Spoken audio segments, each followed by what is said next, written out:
కామరాజుపేట గ్రామం దుర్గా కాలనీకి చెందిన చిత్త లావణ్య అనే మహిళపై అదే ప్రాంతానికి చెందిన కనకాల దుర్గాప్రసాద్ అనే వ్యక్తి గొడ్డలితో దాడి చేసి తీవ్రంగా గాయపరిచాడు. గురువారం ఉదయం స్కూటీపై వచ్చిన లావణ్య కొత్తపల్లికి పెట్రోల్ బంక్ లో పెట్రోల్ పోయించుకుంటూ ఉండగా ఆటోలో వచ్చిన దుర్గాప్రసాద్ గొడ్డలితో లావణ్యపై దాడికి వడిగట్టాడు.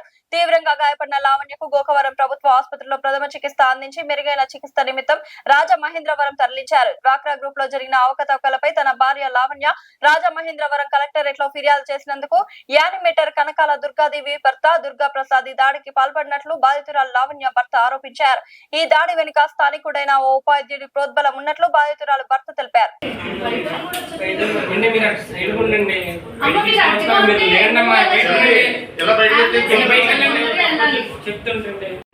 ఈవిడ దుర్గా కాలనీలో సంబంధించి డ్వాక్రా సంబంధించి అవకతవకల మీద పీజీఆర్ఎస్లో కంప్లైంట్ ఇచ్చారని చెప్పేసి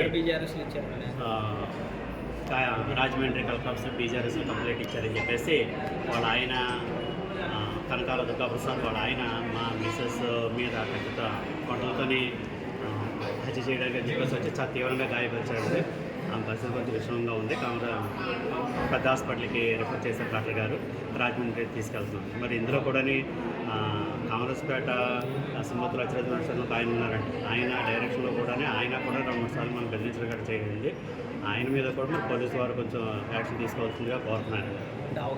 అవకతవకలు అంటే డ్వాక్రాకి సంబంధించి ఫోర్జరీ సంతకాలతో లోన్లు తీసుకోవడాలు తెలియకుండానే ఏంటది డ్వాక్రా స్త్రీనిధి విషయంలో కూడా చాలా అవకతవకలు తెలియకుండా స్త్రీనిధులు గట్రా తీసేయడాలు ఇలా చేస్తుంటే ఈవిడ గ్రూప్లో ఉన్న వాళ్ళకి ఈవిడ తెలియకుండా ఈవిడ సంతకాలు ఫోర్జరీ చేసి మరి డబ్బులు గట్రా తీసుకోవడం జరిగిందండి.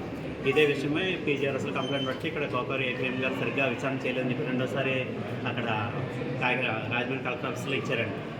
ఆ కక్షతోని ఇలాగా అతను ఈరోజు పొద్దుట మా పాపను చేపెట్టడానికి వెళ్తూ ఉంటేనే ఫార్మసీ కాలేజీకి ఆ టైంలోనే ఆయన వెంటనే చాటతో వచ్చి గుద్దేసి గొడవలతోని హత్య చేయడానికి ప్రయత్నించాడు. యానిమేటర్ వాళ్ళ ఆయన అండి. యానిమేటర్ పేరు కనకాల దుర్గాదేవి. ఆవిడ కూడా ముందు నుంచి కూడా ఆవిడ కూడా చాలా ర్యాష్గా ఉండడం లేకపోతే పొద్దున్న ఏదో చేస్తామేమో అంటాం ఆవిడ కూడా చేస్తూ ఉందండి. ఆవిడ కూడా చాలా వైలెంట్గా ఉన్నారు. మా పేరు చిత్త నగేష్ అండి. మేము గవర్నమెంట్ స్కూల్ టీచర్ని.